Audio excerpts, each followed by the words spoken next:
Welcome back to another edition of New York Got Game. Your boy Dexter Henry here alongside Brian Fonseca. We are now in the middle of the final week of the regular season for the New York Knicks. 3 games left. We are almost at the playoffs. I'm excited about that. Knicks got themselves a fantastic road win on Monday night down in the ATL. I would say one of their best road wins of the year for sure. There's been a lot of good ones there, but it's one of their best road wins of the year. And I would think everybody should be happy with what they got in the game. If you wanted some cat going on in that game, you got it. You got a little bit of Jalen Brunson cooking in the fourth quarter. Contributions from everybody. Mikal Bridges showed up in the first half. OG Anunoby made some good plays. I thought it was a good win for the Knicks. And it was very, very exciting. Brian, how are you doing this week in the final week of the regular season? Anxious, always anxious in the final week of the regular season because Anxious about what? These playoff matchups. I want to see who's playing who. I want to see we still have a world where everyone who's between 5 and 10 can finish anywhere between 5 and 10. That's yes. I don't know if that's ever been the case before in the play-in era. You're right. And in terms of the time we were recording this on Tuesday afternoon, 19 of the 20 seeds, this is with playoffs and play-in, have yet to be determined, which is insane. Absolutely insane. Am I anxious about it? No, because things are going to fall. I want to start breaking out matchups. I want to start previewing matchups, looking at tape, looking at film, looking at numbers, and just sort of getting into I think this is going to be more than maybe any playoffs we've seen, just about styles make fights. I love that. It's just gonna be matchup dependent all over the place, and who's most adaptable. And there are some things in the Knicks' favor as it relates to that, and there are some things that could perhaps go against them. So we'll see. I know the fans have concerns, so let's get to it. Yeah, we're going to get to it because what we're going to do this week, fan mailbag episode, we got some comments, questions from a lot of different people across a variety of different ways with us this week to talk about it. So we're going to get into it. You guys sent us our questions. Our questions have been selected by our producers. I have not looked at the questions. Brian has not looked at the questions. So we don't know any of these. We're going to just be getting them to pop up as we go, and then we're going to see what it is. So here is the first question that we have. This one comes via YouTube from More Hoops 3490. And this was in a response to our last episode in which we talked about some of the things that were not going right with the Knicks at the time. And a lot of you had a lot to say about what we had to say in response to the folks who think that the offense should just run through Cat and should just dump the ball into the post. And we disagree with y'all strongly. This person says, I agree with the analysis, disagree with the conclusion. Cat has never been an offensive hub, and he's been struggling for most of the season. He has improved a lot recently, and the Knicks won't reach their ceiling without a dominant Cat. So there's a strong case to be made. He should be featured more offensively. Brian, what do you say to that? He's been better lately. The turnovers are still up, but he's been better lately. I think, again, you can feature him more. I don't think featuring him more means posting him up. I think it means if you want to get him better quality looks at the rim, from 3, as a spacer, sure. You're never going to be against getting him better quality looks. Does it mean I have to force feed him so that he has 16, 18 shot attempts in a game? No. I think the process of that matters, which is something we talked about. So it's not about just getting him shots for the sake of it, because some people are just like, hey, just get Cat more shots. But it's like, how are you getting him these shots? Are you posting him up and having him fade away from 14 feet over and over and over again, over guards, mind you, because teams are going to put guards on him at times? Or are you actually drawing up plays to get him clean looks from 25 feet out, from 2 feet out, basically at the rim and from 3-point range? As some people would say, hey, why don't you do it in the mid-range? But we know where basketball is in 2026. You're not drawing up mid-range shots for Cat to take over and over and over again. Those shots often come off the dribble. I don't know to what degree teams are drawing up plays to get mid-range jumpers anyway.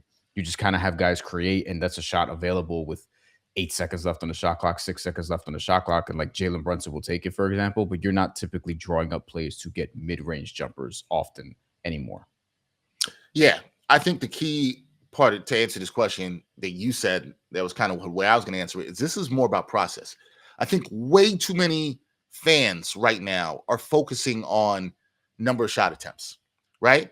And it's like, okay, you can get a high volume of shot attempts, but that doesn't matter. The process should matter. Now, could Cat have had a little bit more shots? I'm going back to the Atlanta game on Monday. He took 12 shots. He hit 9 of them. He was highly efficient. He was fantastic in the third quarter of that game. 5 of 5. Now, I believe after the third quarter, he only had 9 shot attempts. So, he had 4 going into the half, 5 that he hit all of them in the third quarter, where he was amazingly fantastic. But here's the thing. Offense is not just scoring. Offenses are you creating for others. I thought Cat had himself a fantastic passing game, particularly on the interior against the Hawks. Much better than the game against Memphis, where he had a bunch Yes. of turnovers and he had the triple-double and had 11 of assists, and people were like, see? And it's Triple-double, like, no, overrated stat. right. I will say, I've said this before, triple-double, overrated stat, right? Yeah, This because Cat game, oftentimes 35, 8, and 7 will be better than 22, 11, and 10. right? This Cat game was better than the Memphis game. It was better. Yes. Was better than the Memphis 100%. game. Was better than the Memphis game. You want to get enamored in the triple-double because he had more assists. He had an 11-7 assist to turnover ratio. That's not good. And he right? was playing a team in Atlanta that needed this game, that's actually playing for something, that's trying to get the 5 seed, because they want to not fall deeper and deeper in, and they'd probably rather face the Cavs than the Knicks, perhaps. Yeah, 'Cause there's a I chance like that the they're 3-6. process. I like the And process. I like the shot diet in this game.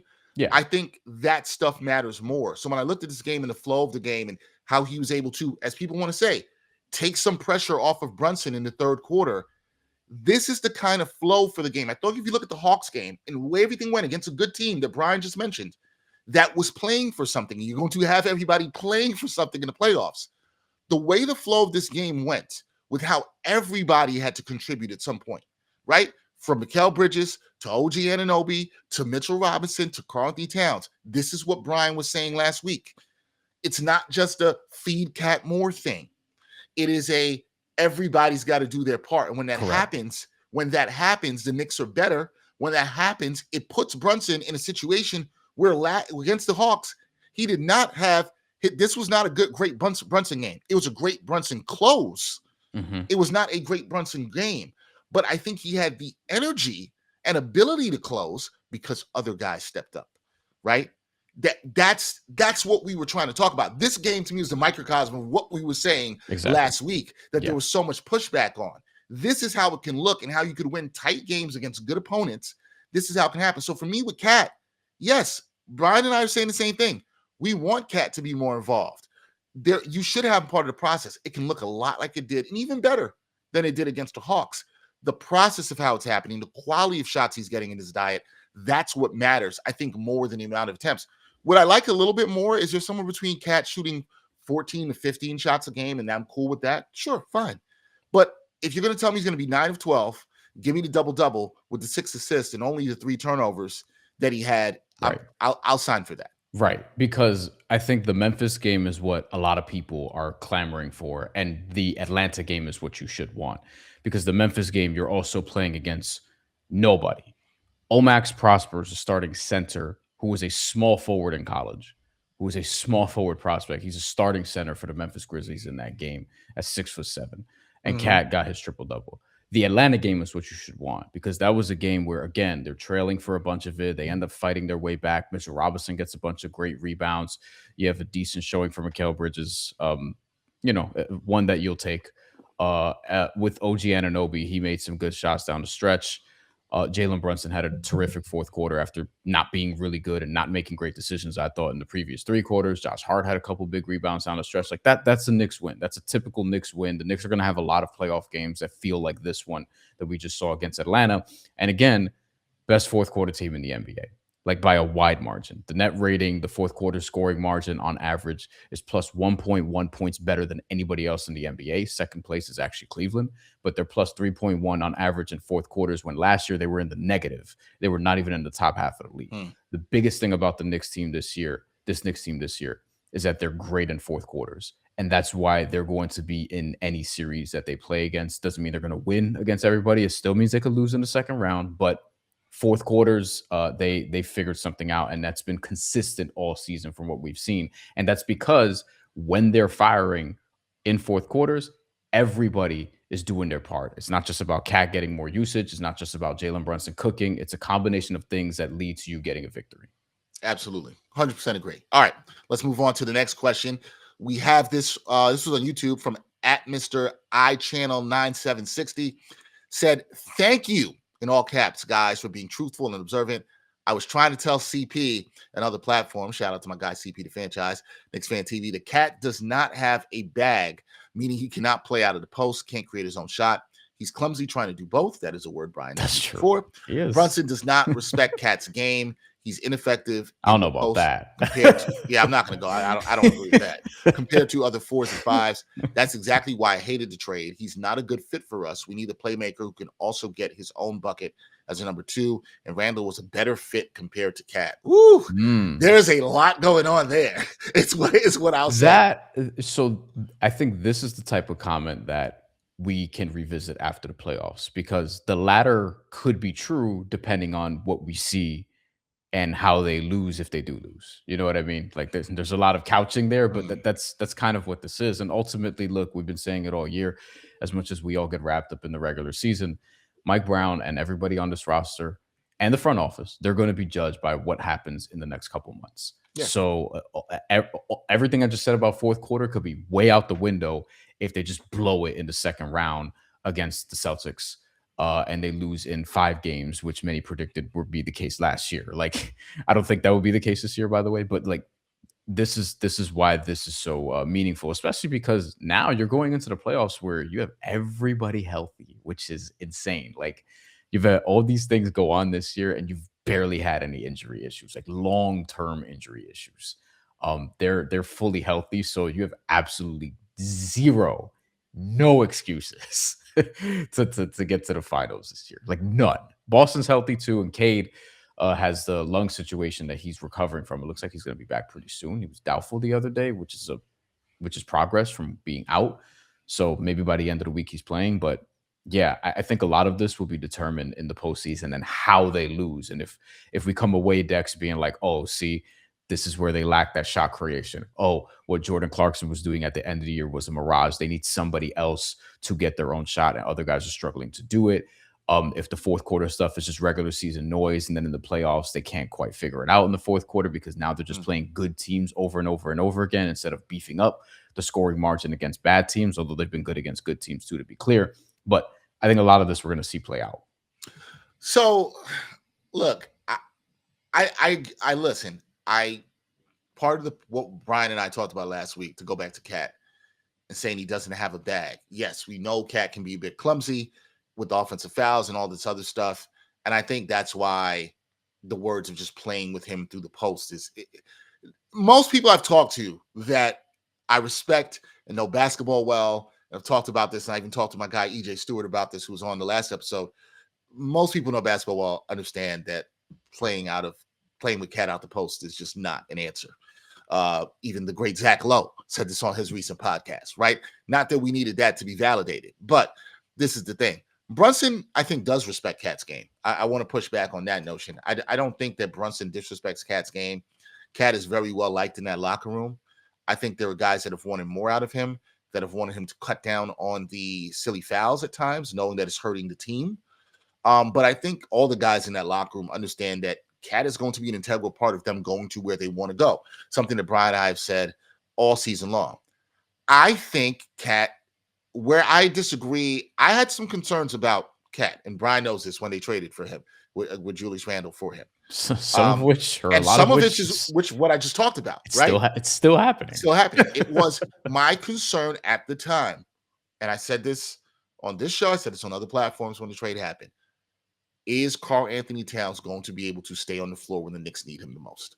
That was the key for them. He was coming off of a Western Conference Finals run with the Timberwolves. He had played good in that second round against the Denver Nuggets. Probably some of the better defense I'd ever seen Cat play in a playoff series, where he actually held his own against Nikola Jokic and wasn't making stupid fouls. And I was impressed. Minnesota as a team, they built themselves to beat Denver, and they figured something out with the double big lineup with him and Rudy, and then the wings around just to slap Nikola Jokic on the arm. It's It's like when you're fighting Canelo Alvarez and he just punches you in the arms till you get too tired to defend yourself, and then it opens you up to get shots to the head.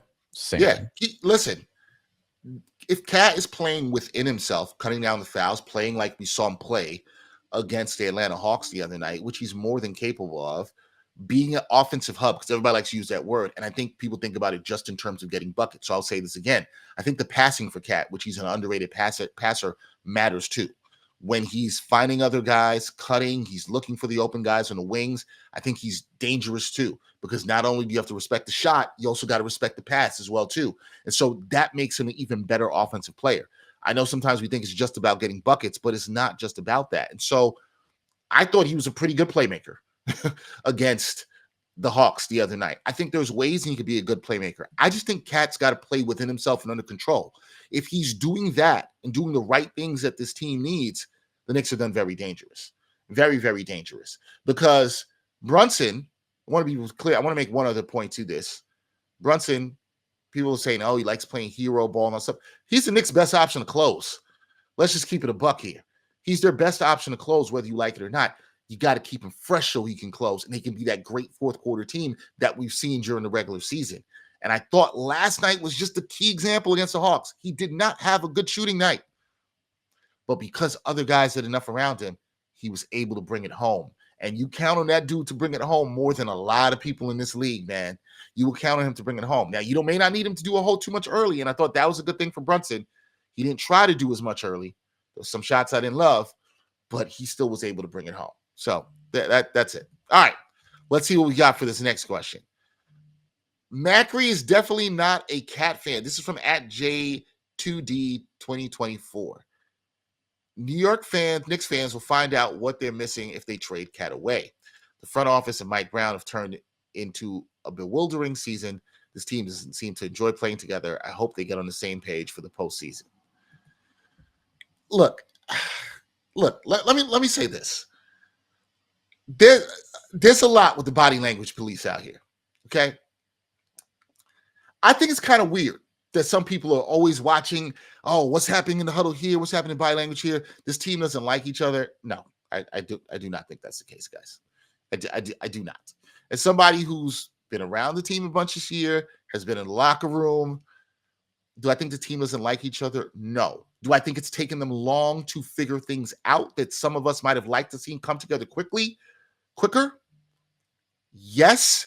But sometimes with that, I'm like, who the hell am I or any of us to say what the process of something is? Like, none of us have played NBA basketball and say this should have happened by then or this should have happened by now in a new system with a new coach. Yes, it's the same guys. But I would ask, what's the proof that this team doesn't like each other? Like, what is the real tangible proof that this team doesn't like each other? Where's the reporting that this team doesn't like each other? Trust me, if dudes were beefing, Al Stephan Bondi would have heard about it. Now, look, there's sometimes we hear things that we can't report. We can't put it out there. There's things we hear and know around the team that we can't necessarily put out there. Guys not liking each other, that's not something I've heard, and I do not believe to be true. That's all I have to say, Brian.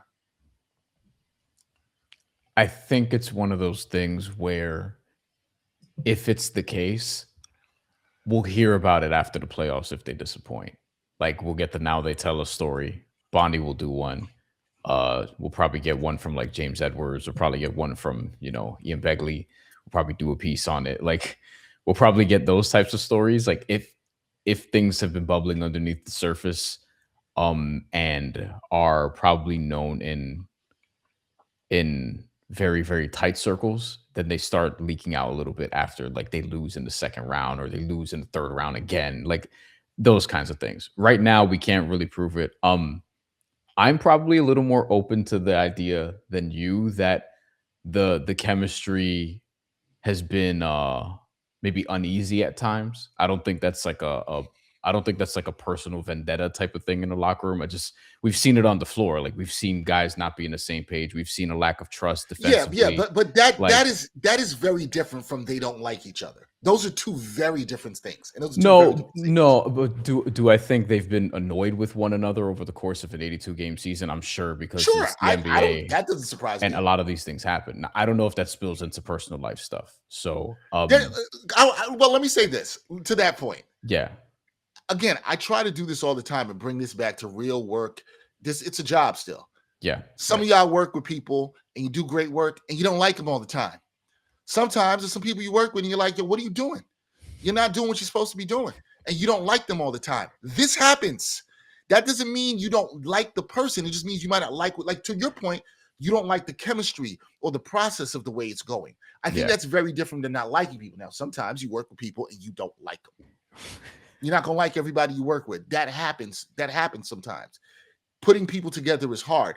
I think it's more of what you're saying, that guys may not have liked the way things are going in the process and how certain people are executing. That is very different from not liking a person and not wanting to work with somebody. That's very different than showing up to work and being like, yo, man, I don't even want to see this guy. Those are two different things. So I think there's probably I do think there's what you're saying, where guys have been frustrated with where other people have been in the process.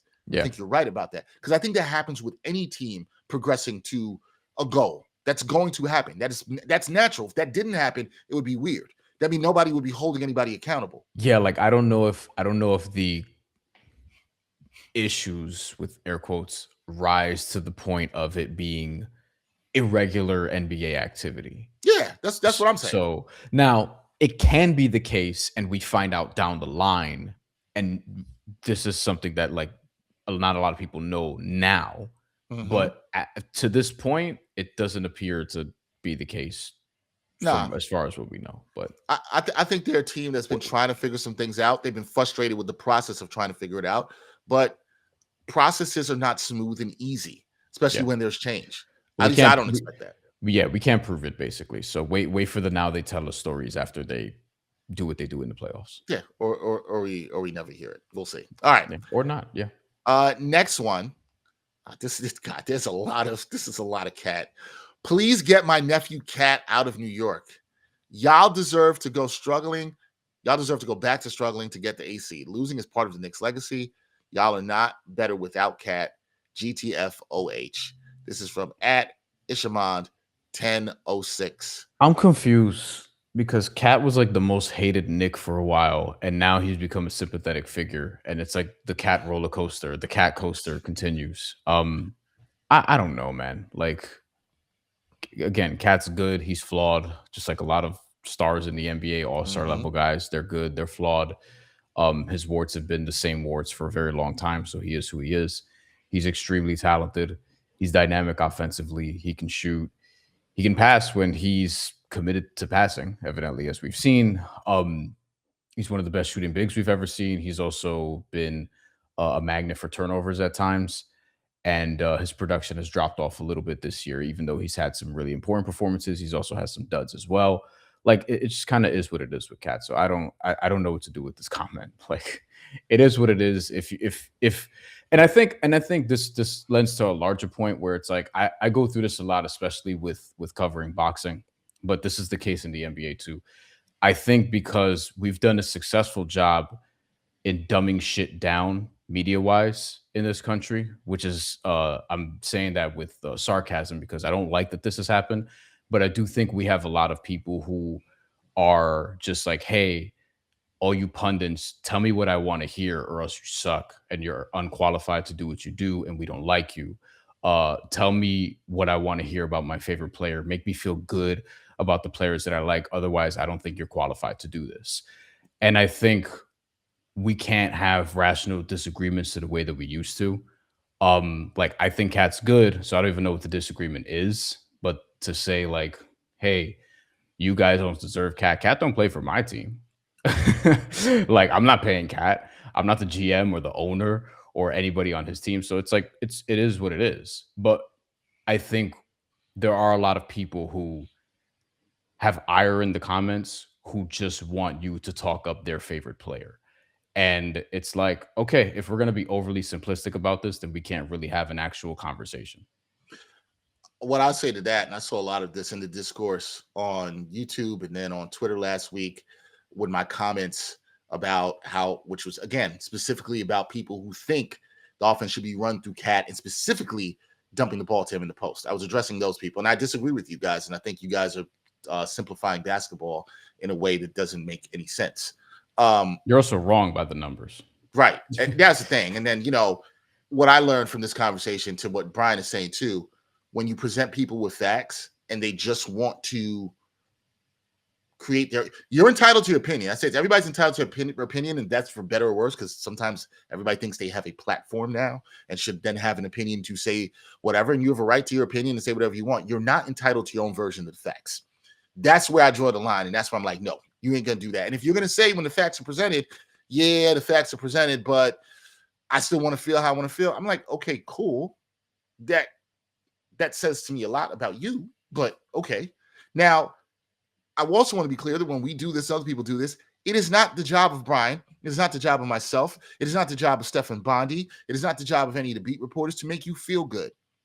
That is not our job, right? This is not our job. Our job is to, we'll speak for me, myself, and other people as journalists, our job is to look at the facts, look at the truth, dissect it, talk about it, analyze it, and then deliver it. Job is not to make you feel good. Sometimes facts make you feel uncomfortable. That's okay. Sometimes you might have believed a certain thing, and then the facts show you that's literally not true. That might make you uncomfortable at first, but you could then say, okay, this is how I feel. Talking the truth about Cat wasn't ragging on Cat. It was, we were actually not, if anything, we're ragging on the people that were saying that this is how Cat should be used in a particular way, and the data shows it's not true. Right. We're not ragging on Cat. We just, at the beginning of this episode, right now, we just applauded Cat for how he played against Atlanta. We were saying this is the way that we can be used and be highly effective for this Knicks team. So for me, I asked the question pushed back in this comment is like, why are you so sensitive about this? That would be my thing about it. It's like, yo, if Cat's your favorite player, you want to see him succeed, that's dope, man. Like, you should want that. We want to see him succeed too. Like, we're not out here wishing bad on anybody, not wanting him to not succeed. So saying the Knicks don't deserve Cat and all this other stuff, I'll be like, well, who then does deserve Cat? And where has Cat gone? And this is not me shading Cat, but I'm just asking. It's like in his career, that's like, oh, he's got traded from the team that drafted him number 1 overall. Again, this is not shade to Cat. This is just the facts, right? Cat is in a good situation playing next to Jalen Brunson here. Will that work for the Knicks in terms of them trying to win a championship? I don't know. There's things that has to go well for that to happen. We're going to see. We're going to find a lot of that's going to be answered in the next couple of weeks. We're going to find out. That's the beauty of sports, man. So I'm kind of like you, Brian.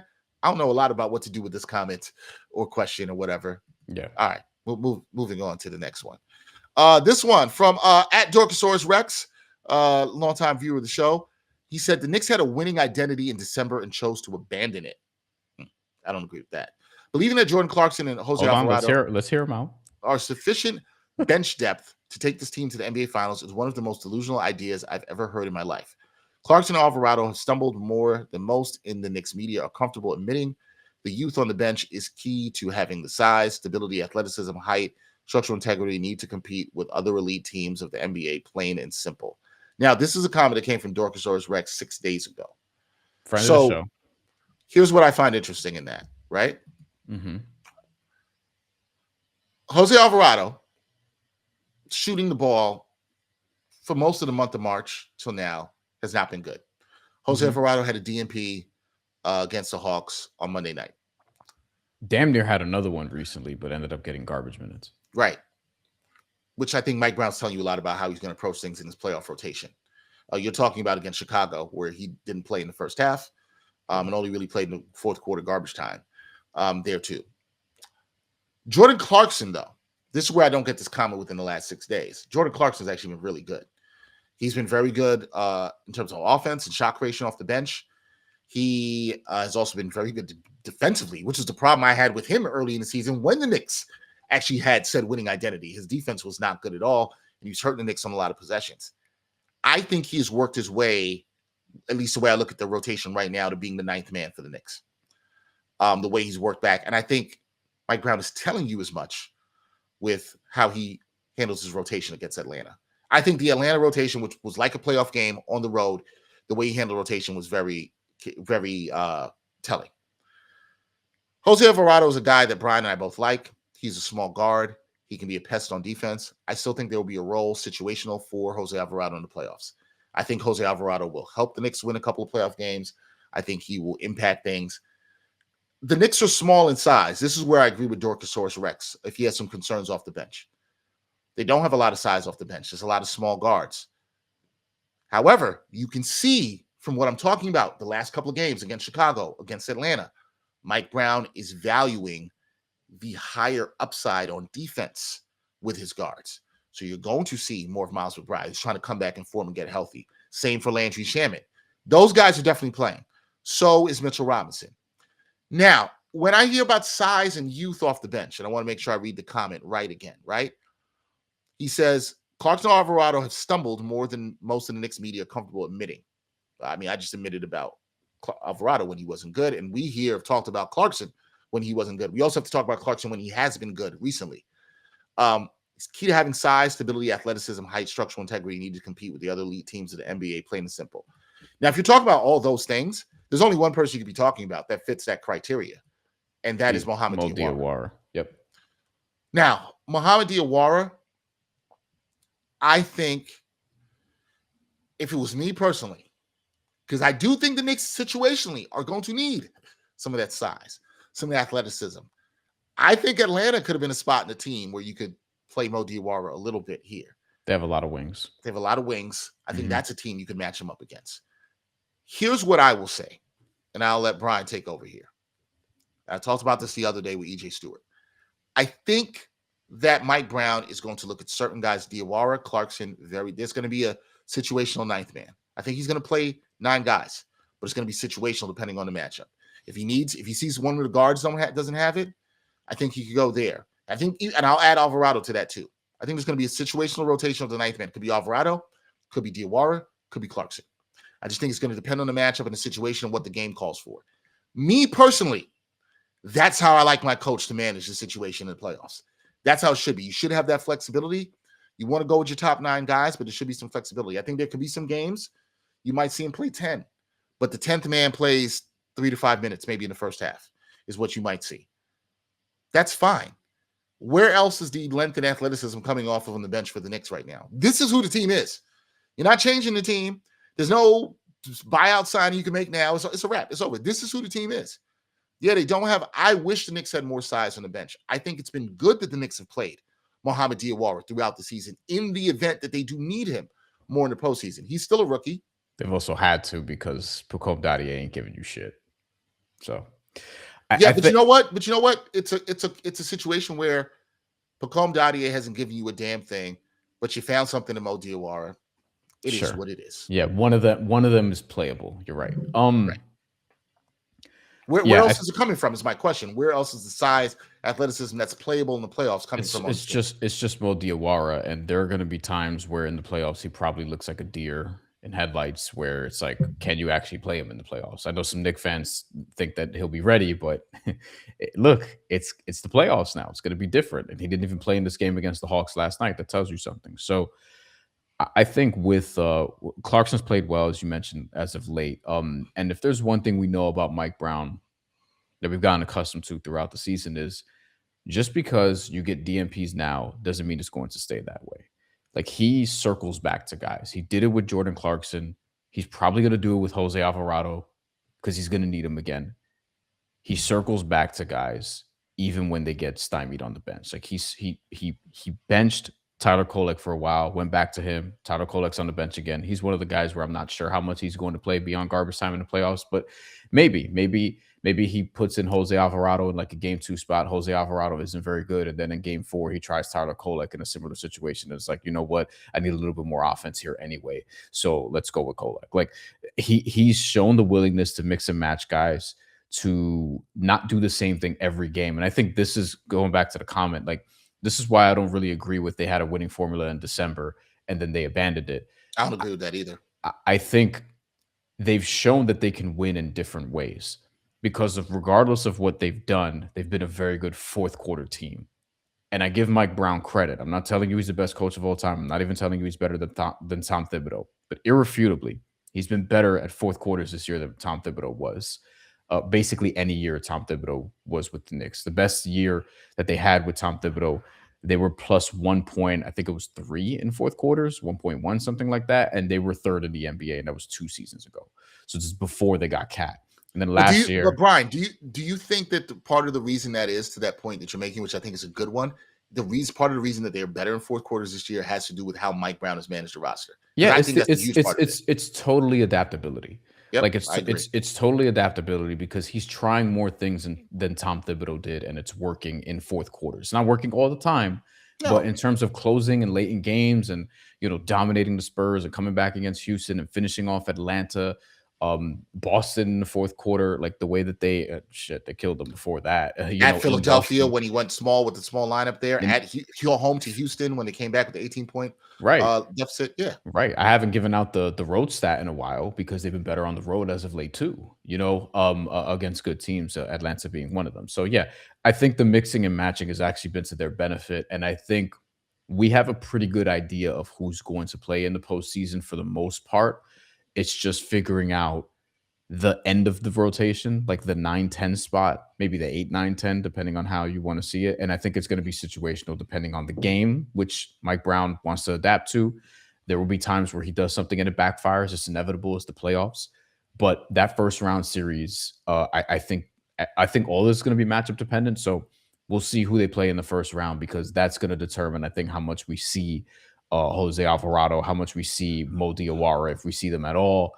If we see Jeremy Sohan get a few minutes because of defense, if we see, you better not see probably anybody else coming off this bench. yeah, that's it. Well, no, that's what I'm saying. Like, well, who we talking about here? Like, now you're getting too deep. I think, Sohan situational guy, Diawara situational guy.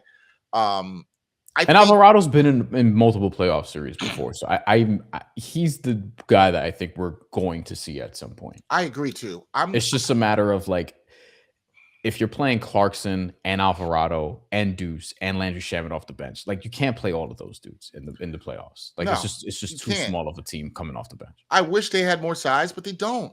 Like, what do you want to do? And then some of the guys they have size wise are either lack experience in Mohamed Diawara or very limited offensively in Jeremy Sohan. And we're not talking about Ariel Hukporti and like, come on, that's break glass in case of emergency. Yeah, like. No. Like you don't want to have to play Ariel Hukporti. No disrespect. No disrespect to Ariel Hukporti. If you have to play Ariel Hukporti, something has gone wrong. That means Mitchell Robinson's hurt or Cat's in foul trouble. Yes, basically something has gone wrong. You don't want that. All right, move on to the next question. At Smooth Guitar says salute Smooth Guitar. I like the Knicks, name. that's a great name. Knicks are most definitely built for the playoffs, but not ready to win it all. If Mo Diawara, who just talked about him, was a little further along, I'd be more confident. It would seem the Villanova boys aren't ready to trust Karl, and I'm not certain Coach Brown is in charge of the offense, let alone defense. We need another good player here. And this was in the episode responding that Monica McNutt was on, says Monica is a jewel in the MSG crown. We finally got a good one. Yes, Monica is a jewel. Salute to the great Monica McNutt, the good friend there. Look, I know I don't know what people sometimes need to see out of coaching, because I think so much of people wins. Well, here's like ultimately it's wins. Okay, let's say that wins is what you should need to see. I think some people, not you, Brian. I think sometimes people judge coaches off of their perception of their personality, right? And I said this the other day in the show, and I'll bring this up here again. And you were sitting next to me when this person I'm about to bring up said this. Last year in the playoffs, we did a playoff game. I don't remember which round it was. Kavitha Davidson, good friend of the show, was on with us, and she used the word malleability about Tom Thibodeau. And I thought it's so interesting. We're talking about Mike Brown, and I think Mike Brown's biggest skill, I think sometimes people, they like the rah-rah coach, they like the defensive-minded coach that Tom Thibodeau was, they like the energy that was around him. Mike Brown is maybe a little bit more my energy speed in terms of like, just, you got to chill. You got to figure some things out. I think we've heard a lot of words through this mailbag already. Formula. I think having a formula makes people safe and comfortable, but I don't think it's necessarily conducive to winning in the way people think. Yeah. What I think you want more is the word Kavitha used. You want more malleability. You want more adjustability, flexibility, that you're not rigid to this one thing. To Brian's point that he just mentioned here, what you should want to see at the end of the day is wins, right? I don't know how we judge that Coach Brown is not in charge of the offense, let alone the defense. The Knicks offense is fine. It's a top 5 offense. It has cratered a little bit since January. There have been some things I've been concerned about with that. The defense you saw get improved, and he's made switches to the defense in January when they were terrible. Which 7th right now, by the way, defense. What do you say? 7th right now. 7th defense. right now. Yeah. He took a defense that was terrible in the middle of the season, made switches to what was better and conducive for the team, which again, that's malleability. That's what you should want out of your coach. He could have said, no. We're going to do it my way. This is how it's been working for us. We need to do it. So it's not working. No, he changed. I think that's a very underrated part of this Knicks season. Hugely underrated part of this Knicks season. Mike Brown talked to his players, his coaching staff. He listened. He adjusted. The defense got incredibly better. They are now a top 10 defense. What have I been saying since the beginning of the season, Brian? The Knicks want a real chance to compete at the title. They got to be somewhere between top 8 to 10 defense. They are 7 now. They're 7, and they've been in the top 10 for a while. And again, I'll remind people, every team in NBA history who's won a title basically has been a top 11 defense, except for, and these are the 2 recent examples, the second of the Lakers three-peat, where they had Shaquille O'Neal, best player in the world, and the Denver Nuggets championship team, where they had Nikola Jokic, best player in the world. And also, asterisk on both of those rankings, just because Shaq missed a whole bunch of time. Shaq missed a bunch of games, and also Nikola Jokic and the Denver Nuggets were a top 10 defense toward the end of the season. It was like the second half of the year. They figured it out. They got their like Aaron Gordon was really, really good. They figured some things out down the stretch. But the Knicks this year, 3rd in offense, third in offense, 5th in net rating, 7th in defense. And they have a lot of big wins against fellow contenders, except for basically the Pistons and Thunder. So they have a resume. Now, the first part of that comment where he says, I think, what was it exactly? I think they're ready to win, but not ready to win the championship. He said, Knicks most definitely built for the playoffs, but not ready to win it all. That's what he said.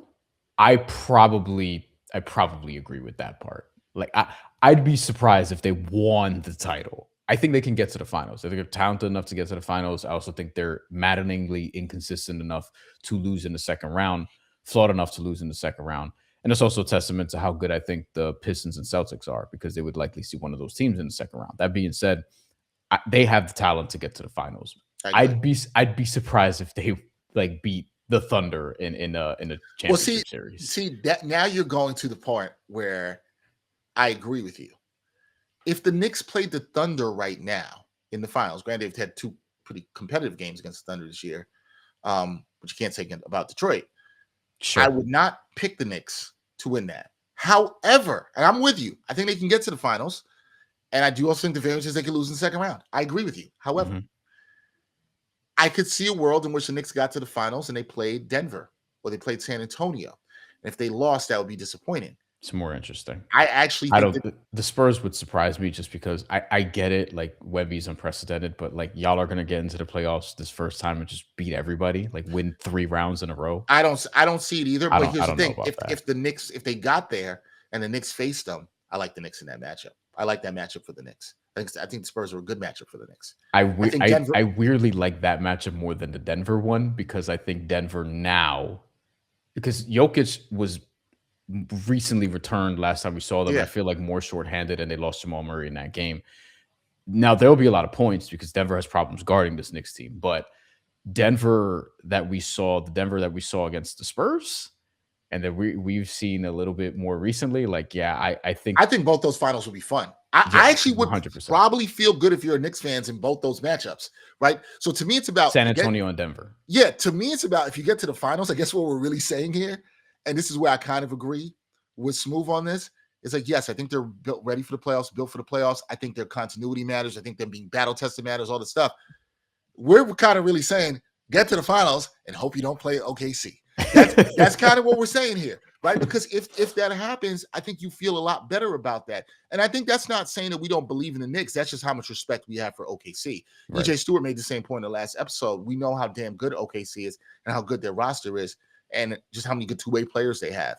Now, the Knicks, I think there's something to be taken for the fact that they've been competitive in the games they've played OKC this season.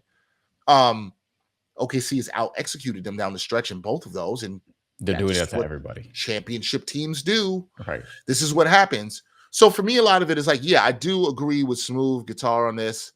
Um, we'll see. I think winning it all matters on who they see in the finals. Yeah, and Is, if you is, is what I'll say. and net rating is usually a barometer people use historically to measure like who the actual best teams in the NBA are during the season.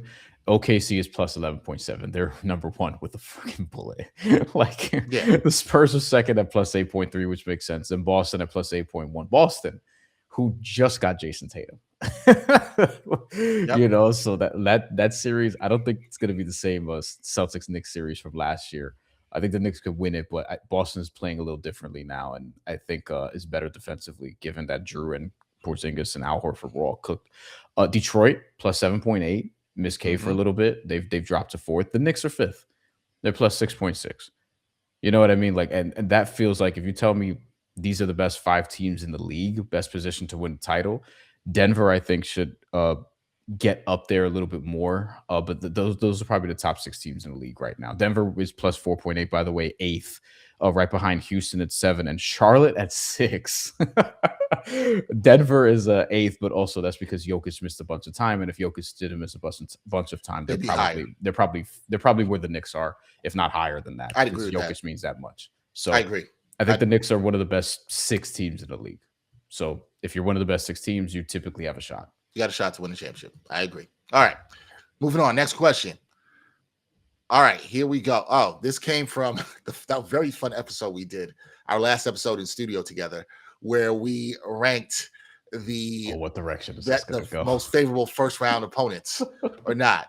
And this is from Noah Biniam LL4BR on this YouTube. is Sixers fan? Says, no. Okay. Says, I haven't watched the video, but I'm going to give you my list. I like this. He was like, I'm I don't watch the video. Damn, we trying to, the economy's rough out here. You know what I mean? Man. We're trying to like get... he's but hey, he engaged. We appreciate the engagement. We appreciate it. He said, hopefully he went back and watched the video after. I hope so. We hope you went back and watched Noah. He said 1 Raptors, 2 Hawks. Easiest to toughest. Now, I also want to be clear. I this is 11 days ago, and want to know. This is easiest to toughest playoff opponent, basically. Right. He says Raptors 3 76ers, 4 Hornets, 5 Heat, and 6 Magic. Okay. And he said, and mind you, these are the 6 teams that are still able to get in the play-in and possibly the top 6. But first thing, I don't want Orlando because their physicality could tire this team out. And secondly, I would want Toronto in a 2 versus 7 matchup. We've owned them all season. And then Atlanta, I wouldn't mind, but they are a really good team. Philly, if Embiid is healthy, alongside Maxey and George, I don't know, but Embiid has proven he can't stay healthy. I wouldn't mind them. And Miami with Spo, he's kind of tricky. He's had lots of experience. This list, by the way, is from easiest to most difficult. Let me know if this list is valid. Honestly, great analysis. I support this. I don't know if I agree with the ranking, obviously, because I had a different ranking, but I like the thought that was put into it, the thoughtfulness that was put into to how you came to that conclusion. Also, worth mentioning on the Magic, although they've been shaky lately, but Franz Wagner is back. Okay, he's still ramping up, but he is back. That's important because Orlando also hasn't quite figured out the Paulo Franz thing together. Mm-hmm. But in the playoffs, like they did push Cleveland to 7 2 years ago, and then last year they were very injured and played against Boston, but like they actually played Boston pretty well during the season, at least from a defensive standpoint. So I still like the ceiling of Orlando and what they could be. It just doesn't feel like this is going to be the year to reach it because of the inconsistencies and the injuries. And but I think I wouldn't, again, Orlando was high on my list because I would not be thrilled in playing that physicality. I think Orlando matches up pretty well with the Knicks from the standpoint of they can bother them and push this to 6. And if you're not careful, 7. I just have questions about a lot of things, including what the hell they've been doing all season and why are they struggling for the play-in when a lot of people thought, including myself, that they could be a top 4 seed with home court in the first round. Yeah, now. Listen, the play-in race is so crazy right now. So crazy. This is why Brian has anxiety. The Orlando Magic are 9th. They're still 2 games out. They're tied for 7th, to be clear, with Philly and Charlotte. Tied for 7th, yeah. But they're 2 games out of 5th behind the Hawks, right? Like they can still jump up. Half a game out of 6th behind the Raptors. It's ridiculous. It's crazy. The Heat are They're 3.5 games out of, I think fifth is a long shot for them. They But still could get out. They can still get to the high end of the play-in or out. So it's still but possible. the Heat play the Raptors Raptors twice back to back tonight and Thursday in Toronto. in They've Toronto. lost the first two in Miami against them, and I think Toronto might have been shorthanded for one or both of those games. So they got a baseball series this week, and they played them back to back. It's not a home and home. It's 2 games in Toronto. So 2 games in the 6, and the Heat are there. That might be the big swing in this whole thing, and really also even impact who the Knicks can play. If the Knicks are staying at 3, there's a lot. At the end of Thursday night, and to let everybody know, Thursday night we are doing a post-game live show after the Celtics game. There's a lot that we're going to be talking about with the seeding implications after Thursday night. Thursday night is going to be a fun night, and there's a lot that Brian and I will be talking about on the post-game show. I will say, Brian, I agree with you. I think we got to give credit here to our guy, Noah. I do think my list was a little different than yours. I know you didn't have the Hornets as high as Brian did, but I do like your thought process through this. I think I might. Atlanta, I have a lot of respect for. I like your list. I had the Heat higher. The Heat still scare me because of Spoelstra. I hear you on the Magic and the physicality. The 76ers, I think, are appropriately placed in the middle as a wild card because we don't know what you're going to get with health with them. No, I like your list, man. Yeah, I think your list. I think your list is valid. I think it's a valid list, man. I think so. I agree 100%. Like I said it even in the episode, because somebody was getting on us about our disrespect to the Sixers, and I said, look, if you told me they were healthy and we're going to be healthy, they would be the toughest matchup, like out of everybody there. But I just haven't quite seen that. And then Charlotte did lose back-to-back against Philly and Boston at home immediately after that. The Philly one was complete bullshit. Philly had an outlier shooting performance. Joel Embiid grifted his way to a couple fouls late in the game. Charlotte struggled in close games this year. As good as they've been, close games is still their Achilles heel. And they bounced back with recently a really big road win in Minnesota, like stomped them out. Granted, no Anthony Edwards, but still. Charlotte also plays Boston tonight in Boston. Yeah. Boston doesn't need the game. They're about locked in second. They're not completely yet, but they're about there. So there's nothing on the injury report. So it appears that Boston's going to take this one seriously. And there's a chance that these two teams play each other in round 1. So if you're a Knicks fan, you got to have your eye on Heat Raptors, Hornets, Celtics. That's on Tuesday night. And then there's more throughout the week. Wednesday, the Hawks just played the Knicks. The Hawks are going to play the Cavs on Wednesday. Because all these teams are going to be basically playing each other. Obviously, Miami's going to play Toronto again on Thursday. So that's another game to look out for. Obviously, Knicks, Celtics. The Sixers play the Rockets, by the way, that same night that the Knicks played the Celtics on Thursday. So I guarantee we're going to be touching on that in some form or fashion in post game because we're going to have to scoreboard watch, look around the league. It's going to be fun. Thursday night is going to be fun, man. It's going to be fun. All right, let's move on. Pistons, Hornets, by the way, is another one Friday to look out for. Yeah, and Pistons, who've wrapped up the 1 seed. Not much to play for. Oh, the Cavs and Hawks have a baseball series. I didn't realize that. No, I didn't realize that either. A couple baseball series here at the end of the season. They go. It's a home and home though. Wednesday, Friday. Okay, so home and home series. Okay, so we'll see there. All right, moving on to the next comment. How many as we wrap up left? Here? This is our last one. Yeah, go ahead. No, that was it. Oh, sorry, I thought you said something. Our last one comes from @JohnHawthorne4249. This was from 6 days ago. Jaden Ivey is a perfect compliment for the Knicks. No. Hope he sues Tommy the and the NBA for violating his civil rights. Yo, Tommy, man. Yo, shout out to my producer, Tommy. Wait, what was that comment? What did it say? The last part. Hope he sues the Bulls and the NBA for violating his civil rights. Did they?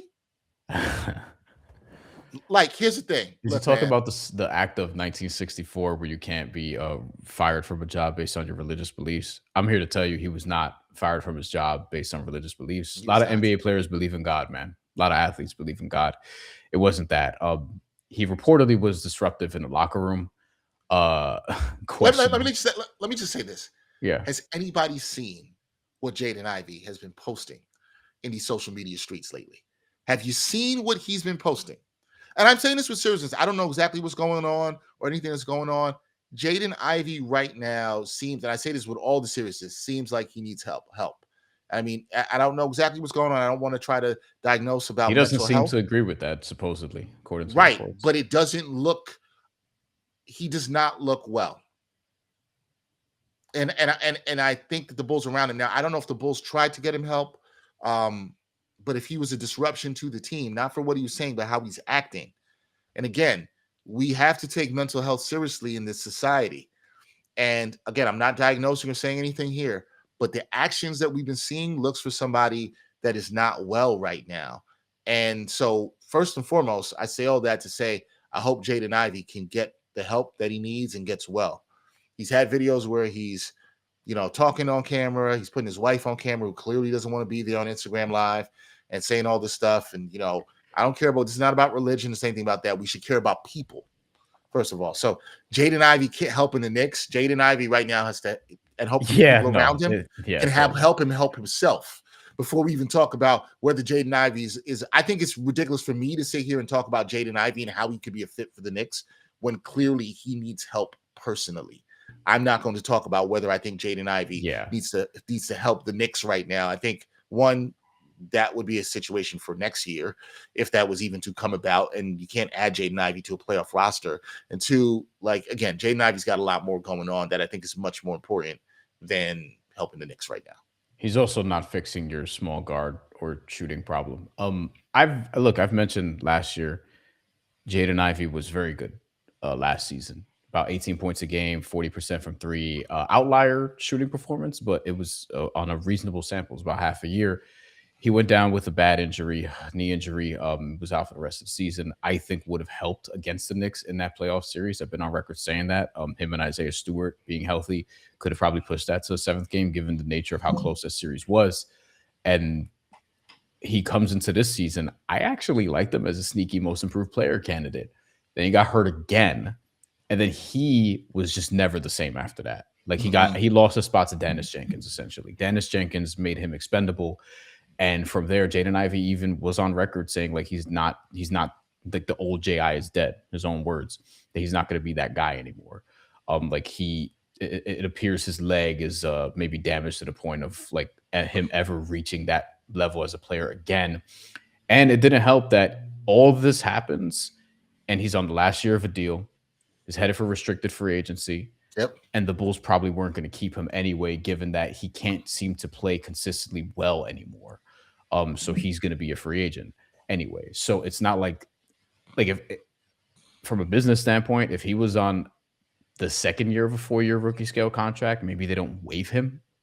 Maybe they just declined a 4th-year option as you're able to do during the summer, and then you figure out a way to buy him out, get rid of him, trade him somewhere else. But because he was heading toward free agency, they got rid of him. So I also think it's a combination of things. It's the Bulls as the Bulls would say, him being a distraction, him not being a productive player anymore, him not being someone that they're going to retain before it's anything else. So no, I don't think they've released him because he believes in God, because a lot of NBA players believe in God, and some other athletes, frankly, co-sign some of the things he said, which we're not going to unpack here, but we can perhaps on a different time. But yeah, Jaden Ivey and basketball don't seem like two things that are going to go together in the not so distant future. Yeah. So no, and frankly, I don't think there's anybody that the Knicks are signing right now where it's like, yeah, you're going to insert them in the middle of a potential run to the NBA finals or back to the conference finals or whatever it is. And Jaden Ivey would not be high on that list if we're talking about adding guys at this point anyway. No, I don't think so. I don't really have much more to add but that brings us to the end of this mailbag. We thank everybody for their questions. The final mailbag of the regular season here on New York Got Game for the New York Knicks. I'm sure you guys are going to have plenty of questions, and we will take them probably between playoff series and before the playoffs. But who knows? We might do another mailbag before the playoffs. You might have some more questions. Maybe we'll do it. We'll have time to do a lot of that. It's about to get real busy for New York Got Game. A lot of content coming your way. Getting better. Should be back in the studio soon. Watch parties coming up as well too for myself and Brian. So we appreciate everybody with the question and comments. If you have more questions and comments, please put them here in the chat. Let us know what you think about the Knicks seeding playoff run. Tap in with us on Thursday night after the Celtics game for a post-game live show. Myself and Brian will be hosting that. That should be a lot of fun, doing a lot of scoreboard watching. And we will see. We're going to check in on Brian's anxiety level at that time. Because what I'm hearing from Brian right now is it sounds like he's about at a 7. You know what I'm saying? So we don't know where he might be on Thursday. Maybe Thursday he's come down a little bit and it's at like a 5. Who knows? Brian's anxious about these playoff seedings. So we'll see how all that goes. He's Brian Fonseca. I'm Dexter Henry. We'll catch you next time on another edition of New York Got Game. Peace. And thanks for watching New York Got Game. Boom shakalaka.